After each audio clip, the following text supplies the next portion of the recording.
자, 오늘 사사기의 마지막 설교가 되겠습니다. 세상에 전쟁이 일어나는 데는 여러 가지 이유가 있고 거창한 이유를 가지고 전쟁하는 경우도 있지만 정말 저런 걸 가지고 전쟁하나 이런 이야기들도 있습니다. 자, 1차 세계대전이 그런데요. 1차 세계대전이 일어난 것은 커다란 이슈를 가지고 일어난 게 아니고 사라예보 사건이라는 사건 때문에 발생을 했습니다. 그 일은 이렇습니다. 오스트리아 황태자 부부가 사라예보를 운전해서 가고 있었는데 원래 가려고 했던 길이 있었는데 그 길로 가지 않고 새 길로 빠져갔어요. 새 길에는 경호팀이 없었습니다. 자, 새 길로 빠져갔다가 마침 거기에 분리 독립을 주장하던 어떤 대학생 하나, 사라예보 대학생 하나가 있었는데 그 대학생이 총을 꺼내서 이 황태자 부부를 다 쏴서 죽였습니다. 자, 그런 사건이 있었고 그 사건이 처리가 잘 안 되면서 벌어진 게 세계 제1차 세계대전입니다. 그때 만약에 이 황태자 부부가 그 새 길로 가지 않고 원래 길로 갔다면 어떻게 됐을까요? 그럼 아마 전쟁 나지 않았을 거예요.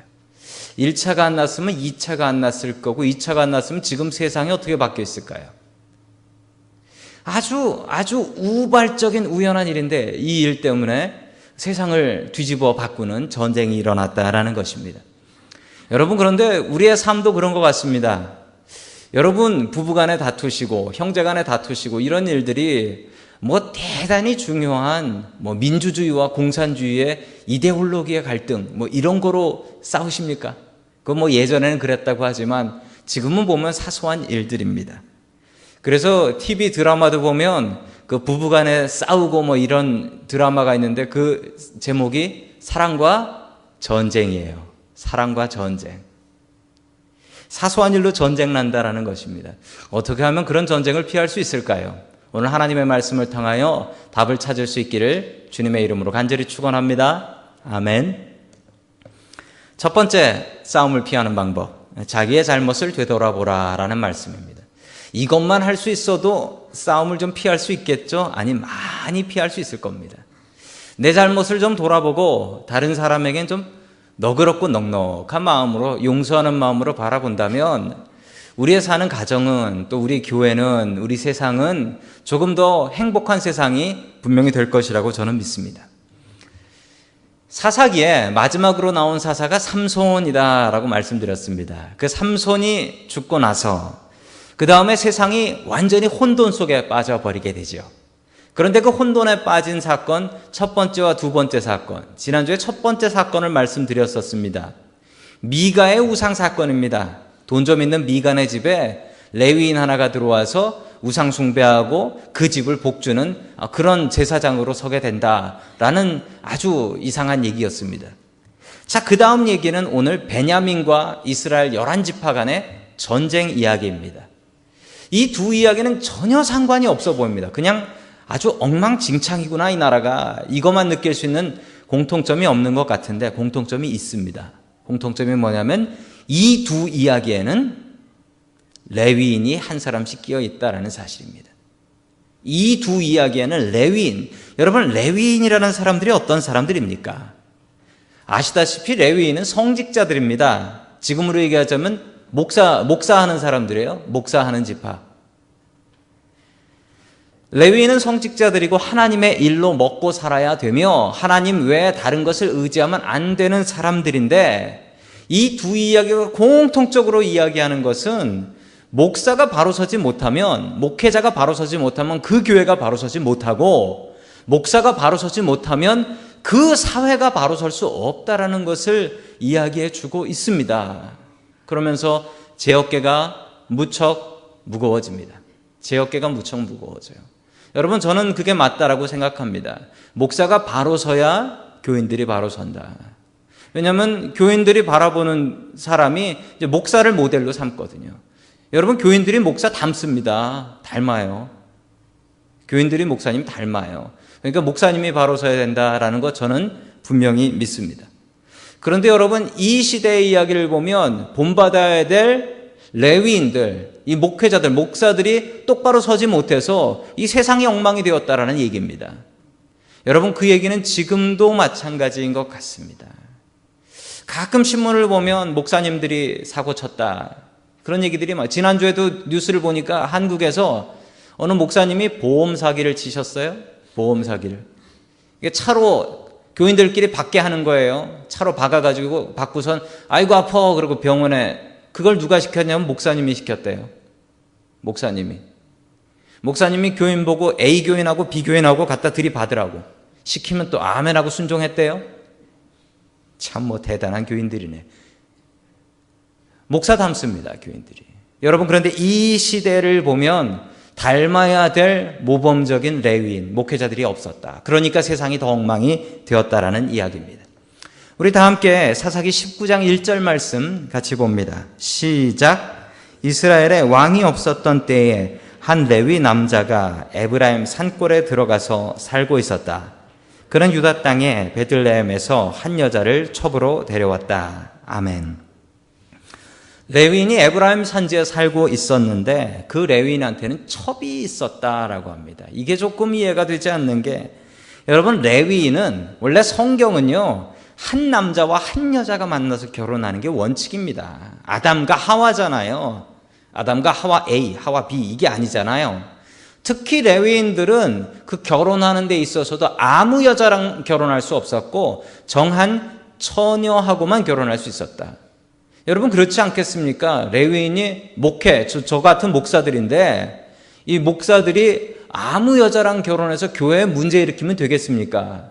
그래서 레위인의 아내는 정한 처녀로만 결혼할 수 있다라는 규정이 있는데 이 레위인은 이것부터 깼습니다. 벌써 첩이 있네요. 첩.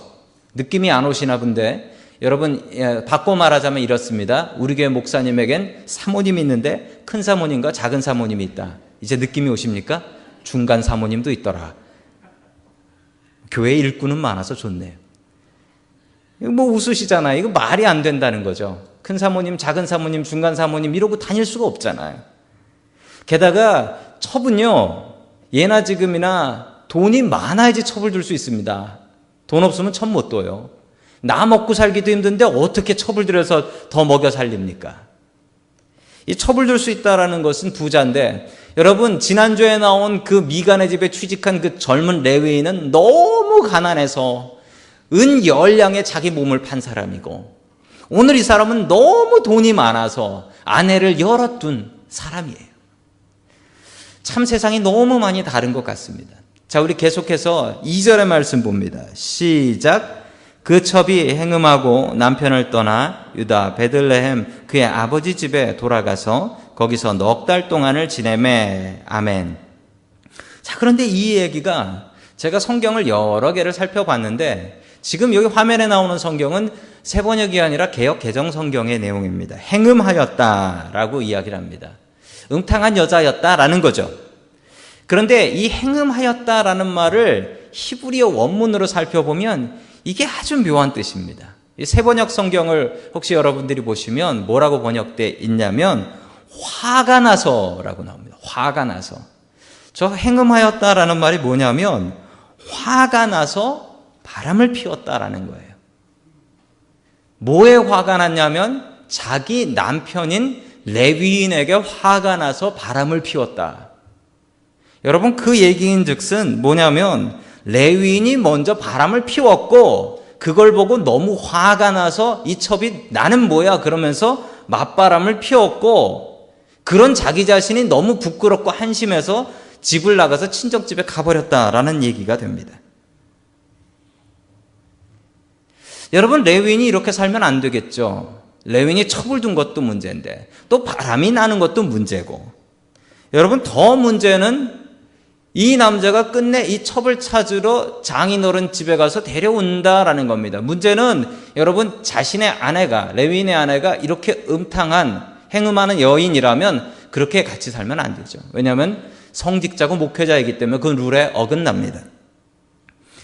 이것을 보면서 참 안타까움을 느끼는 게, 우리 샌프란시스코 지역에 있는 어느 교회에서 지난번에 청소년 유스 디렉터 하나가 어느 지역에 가서 청소년 매춘 혐의로 붙잡혀서 TV에도 나고 그 몰래카메라가 TV에도 방영되고 그랬던 일이 있습니다.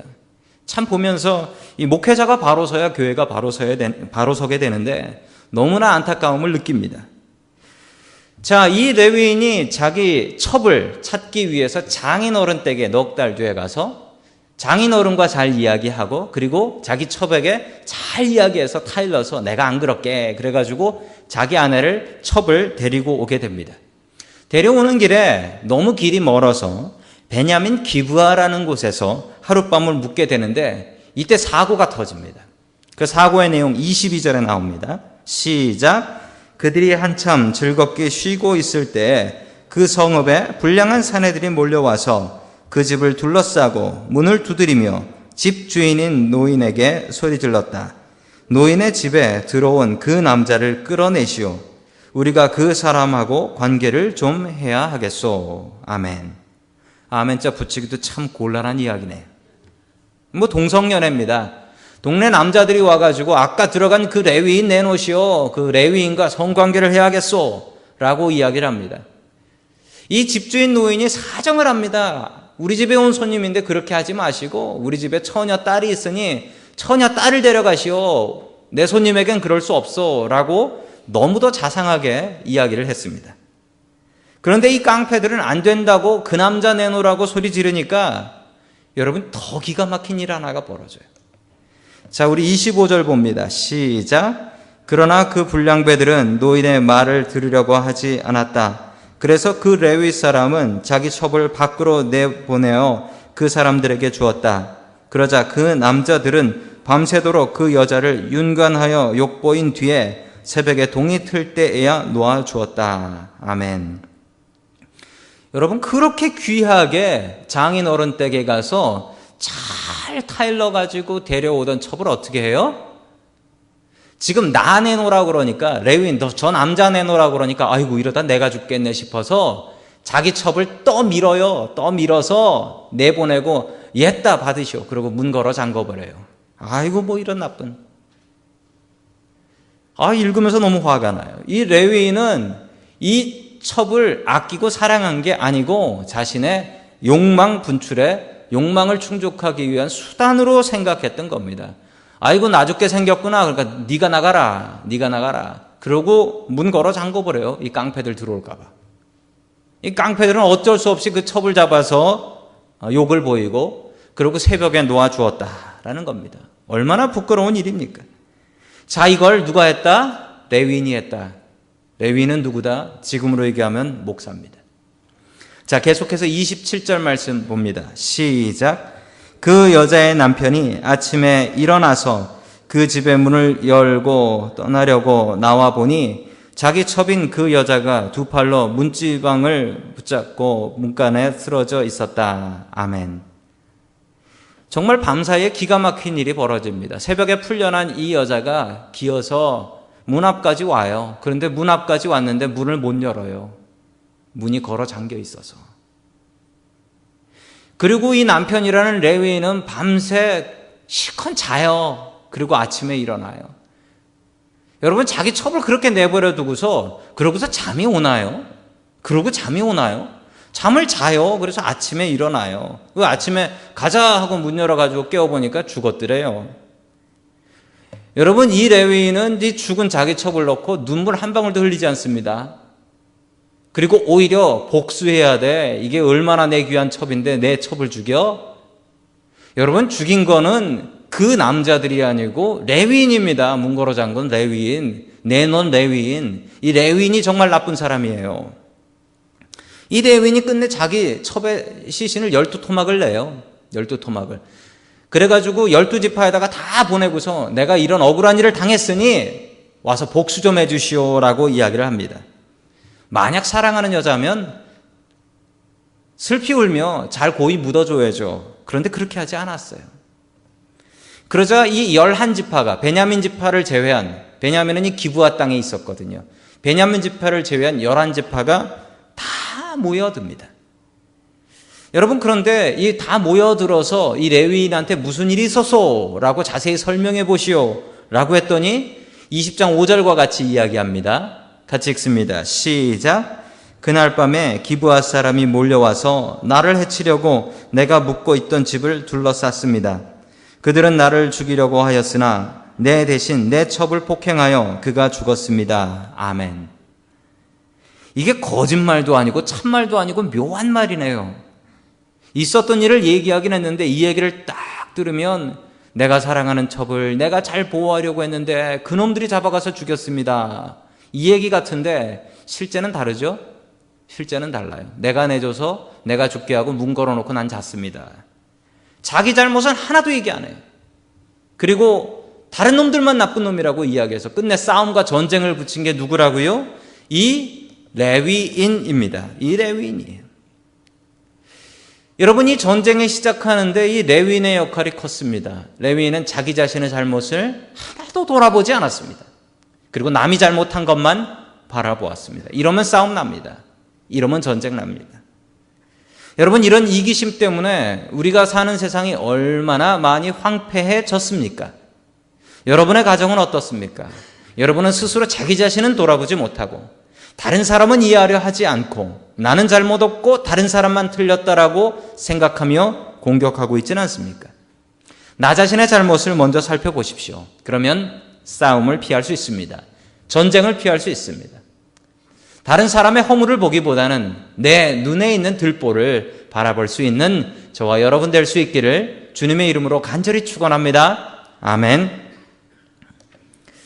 마지막 두 번째로 하나님께서 우리에게 주시는 말씀은 하나님과 먼저 상의하라라는 말씀입니다. 내 마음을 미리 정해놓지 말고 하나님과 상의하고 다른 사람과 화해하려고 마음을 열려고 작정을 해야지 내 마음을 미리 다 정해놓지 말라는 거예요. 우리가 하나님 앞에 서든지 다른 사람들 앞에 서든지 내 마음 딱 정해놓고 나는 대화 없음, 하나님하고도 대화 없음, 사람하고도 대화 없음, 이러면 전쟁 나는 겁니다. 말씀드린 대로 레위인 하나가 억울하다고 자기 첩의 시신을 12토막 내서 이스라엘 지파로 온 지파로 보냅니다. 그래서 모인 군인의 숫자가 자그마치 40만 명이에요. 40만 명이면 엄청나게 많이 모인 거예요. 정말 싸울 수 있는 사람들 다 모였다라고 생각해도 될 일입니다. 너무 충격적인 일이었고 그 택배로 소포로 배달된 그 시신을 생각해 보십시오. 이걸 보고 사람들이 얼마나 경악을 했겠습니까? 자, 계속해서 20장 1절 말씀 봅니다. 시작. 그리하여 북쪽의 다한에서부터 남쪽의 브엘세바에 이르기까지 또 동쪽의 길르앗 땅에서도 모든 이스라엘 자손이 쏟아져 나와서 온 회중이 한꺼번에 미스바에서 주님 앞에 모였다. 아멘. 자, 이렇게 모였는데 그 모인 모습을 거기 다한에서부터 브엘세바까지라는 표현이 있죠. 다한에서부터 브엘세바까지. 이게 성경에 9번 나오는 말인데 이거는 여러분이 잘 암기하셔야 됩니다. 왜냐하면 이 단에서부터 브엘세바 이 말은 여러분 지도에서 단을 한번 찾아보시겠어요? 단이 저 꼭대기에 DAN 그래서 단이라고 돼 있죠? 이스라엘의 북쪽 끝입니다. 브엘세바는 찾으셨습니까? 이스라엘 제일 남쪽 끝입니다. 그래서 단에서부터 브엘세바까지라고 하면 모든 이스라엘 전체가 참여했다라는 이야기가 되겠습니다. 다시 한국말로 바꿔서 이야기하자면 한국말로는 이렇게 얘기할 수 있을 것 같습니다. 백두에서 한라까지 이런 식의 표현이 되겠습니다. 자, 그래서 이 사람들이 모인 것이 어디다? 미스바라는 곳입니다. 미스바에서 모이는데 여러분 미스바는 이스라엘 백성들이 회개하려고 자주 모였던 곳이죠. 그런데 이스라엘 백성들이 모인 곳으로서 첫 번째 사건이 바로 이 사건입니다. 이때 미스바에 모이고 그 이후로는 회개하러 미스바에 모이기 시작하죠. 미스바에 모인 이유가 있습니다. 여러분 미스바에 모인 이유는 미스바가 어느 곳과 가깝기 때문입니다. 어디냐면 바로 지도에 나오는 기브아라는 곳이 있습니다. 기브아 보이시죠?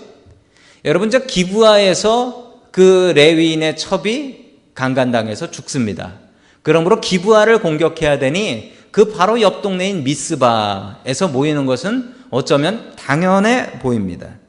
그런데 여러분 아주 중요한 것 하나를 빼먹었습니다. 무엇이냐면 이 이스라엘 백성 40만 명이 전쟁을 하기 위해서 미스바에 가기 전에 해야 될 일은 하나님 앞에 기도하는 것이었습니다. 하나님, 이 전쟁을 해야 됩니까? 말아야 됩니까? 하나님 앞에 먼저 나가서 하나님, 이 전쟁을 해야 됩니까? 말아야 됩니까? 그걸 먼저 물어보아야 되는데 그러려면 가야 되는 곳이 미스바가 아니었습니다. 어디였냐면 바로 그 위에 있는 실로라는 곳입니다. 왜냐하면 실로는 당시에 하나님의 법궤, 아크가 있었고 그리고 거기에 성막이 있었기 때문입니다. 저기가 바로 실로가 하나님의 집이었습니다. 그러므로 실로에 가서 하나님께 먼저 여쭤보고 하나님, 군대를 모아야 할까요? 전쟁을 해야 할까요? 하나님께 먼저 허락을 받아야 되는데 이 이스라엘 사람들은 실로로 가기 전에 이거는 마땅히 벌을 줘야 돼. 이건 전쟁감이야. 다 모여. 해서 미스바에 하나님의 허락도 없이 40만 명이 모여들었습니다. 자, 이것을 본 베냐민 지파도 화가 납니다. 계속해서 3절 말씀 봅니다. 시작. 베냐민 자손은 모든 이스라엘 자손이 미스바로 올라왔다는 소식을 들었다. 그때 이스라엘 자손이 그 레위 사람에게 물었다. 이런 수치스러운 일이 어떻게 일어났는지 말하여 보시오. 아멘. 베냐민 지파도 화가 납니다. 아니, 그런 사고가 있었으면 자기네들하고 먼저 이야기를 하고 어떻게 해결할지를 얘기를 해야지. 아니, 시신을 토막내가지고 택배를 보내서 군인들을 모아요? 베냐민 지파의 마음이 닫혀버렸습니다. 또 화가 나는 것은 오늘 성경 말씀에 보면 베냐민 자손은 모든 이스라엘이 미스바로 올라왔다는 사실에 또 한 번 화가 났습니다. 하나님께 여쭤보지도 않고 자기들과 이야기해보려고 하지도 않고 마음 다 정해놓고 그래, 전쟁이다. 그리고 자기 옆 동네에 군인을 40만 명이나 주둔시켜 놓으니 이 베냐민 지파의 마음이 확 닫혀버립니다. 더 이상 대화하려고 하지 않습니다. 목숨 걸고 마지막 하나까지 싸우다 죽자. 이 베냐민 지파가 단결을 해버립니다. 여러분, 하나님 앞에 나와서 기도하지 않으니 우리의 마음을 닫아버리니 여러분, 하나님으로부터 벌이 내리고 그리고 사람들의 마음이 닫혀버렸습니다. 여러분, 그리고 모여서 하는 일이 정말 한심한 것이 그 부정한 레위인, 첩을 두고 있는 레위인한테 와서 당한 일을 얘기해 보시오. 당신이 당한 일을 들어보고 싶소. 그 전에 어디 하나님 이야기 들어보기나 했습니까? 하나님께서 이것을 원하시는지 아닌지 물어는 봤습니까? 물어보지도 않고 그 레위인 세워놓고 당신이 당한 일 이야기해 보시오. 그리고 그 말 같지 않은 자기 중심의 이기적인 증언을 듣고 전쟁하기로 결심을 합니다. 자, 그래서 어떻게 되었을까요? 이 전쟁 어떻게 되었을까요? 여러분, 40만 명입니다. 11지파와 한 지파의 대결. 누가 싸워 이깁니까? 11대 1인데. 여러분, 마땅히 11이 이겨야 됩니다. 그런데 엉뚱한 일이 벌어집니다. 우리 18절 말씀 같이 보겠습니다. 시작. 이스라엘 자손이 일어나 베델로 올라가서 하나님께 여쭈었다. 우리 가운데 어느 지파가 먼저 올라가서 베냐민 자손과 싸워야 합니까? 주님께서 말씀하셨다. 유다 지파가 먼저 올라가거라. 아멘. 이해할 수 없는 일입니다. 첫 번째, 전쟁에 나가기 전에 하나님, 누가 먼저 나가서 싸울까요? 유다가 먼저 나가라. 그래서 유다가 나가서 열심히 싸웠습니다. 완전히 전멸되어 버렸습니다. 전쟁에서 졌어요. 그래서 울면서 하나님 앞에 와서 하나님 어떻게 할까요? 두 번째 공격, 두 번째 시도 때 그랬더니 올라가서 싸워라 라고 하나님께서 말씀하셨습니다. 그래서 올라가서 싸웠더니 또 가서 완패를 당해요. 그때 깨달았습니다. 이 전쟁이 처음부터 잘못됐구나. 우리가 어디 하나님한테 이 전쟁 해야 되냐고 물어나 보고 시작했나? 한다고 하나님께 그냥 통보하고 하나님, 누가 먼저 나가야 됩니까? 우린 나가기로 정했습니다. 여러분, 이게 잘못된 것이었습니다. 하나님께서는 이 잘못을 가르치기 위해서 두 번을 실패하게 하십니다. 자, 마지막으로 실패한 뒤에 26절 말씀 봅니다. 시작. 그러자 온 이스라엘 자손은 베델로 올라가서 주님 앞에 목 놓아 울었다. 그리고 거기에 앉아서 날이 저물도록 금식하고 주님께 화목제와 번제를 드리고 아멘. 두 번의 실패 뒤에 하나님께 올라가서 처음부터 잘못된 것을 깨달아 알았습니다. 하나님, 내가 하나님께 물어보지도 않았습니다. 그냥 내 마음 다 정해놓고 하나님 전쟁하기로 작정했으니 밀어주세요. 여러분 숫자를 보십시오. 40만 명 대 26,700명. 누가 이겨야 맞습니까? 이스라엘 사람들이 자기가 이기는 게 당연하다고 생각했습니다. 그래서 기도 안 했습니다. 그냥 마음 딱 정해놓고 하나님 앞에 가서 하나님 뜻 정했으니 밀어주시죠. 이미 마음 다 정해놓고 갔더니 하나님의 마음이 닫혀버렸고 또한 베냐민 자손의 마음이 닫혀버렸습니다. 여러분 그래서 전쟁이 났어요. 여러분 이런 실수를 우리도 저지르는 것 같습니다. 하나님 앞에 나와서 기도하고 매달릴 때 하나님 앞에 여러분 뜻을 정해놓고 오십니까? 아니면 하나님 시키시는 대로 하겠습니다. A입니까? B입니까? C입니까? 그냥 순종하겠습니다. 주님 앞에 이렇게 기도하십니까? 아니면 하나님 나 이거 하기로 정해졌는데 밀어주세요. 안 그러면 나 금식할 거고 처리할 겁니다. 이러고 계십니까? 여러분 우리가 무엇인가 결정하기 전에 하나님 앞에 나와서 하나님 이게 하나님 뜻이 맞습니까? 하나님 이거 해야 됩니까? 말아야 됩니까? 이거 가야 됩니까? 말아야 됩니까? 여러분 이렇게 해야 돼요. 제가 박사 논문을 쓸 때 저를 지도하신 교수님께서 처음에 저에게 이런 말씀을 하셨습니다. 가장 중요한 거라고 이렇게 말씀하셨어요. 학생 중에 지도하는 학생, 논문을 지도하는데 어떤 학생은 자기 논문을 토픽을 자기가 정하고 그리고 내용도 정하고 그래서 한 반 정도 써가지고 오는 학생이 있답니다. 그래서 교수님 앞에 내놓으면서 어때요? 잘 썼지요? 라고 하는 학생이 있대요. 그런 학생이 제일 싫답니다. 왜 싫을까요? 그렇게 준비를 많이 해왔는데. 자기 마음대로 다 정해온 거예요. 그러면 교수님도 미안하다는 거예요. 이거 토픽부터 바꿔야 되는데?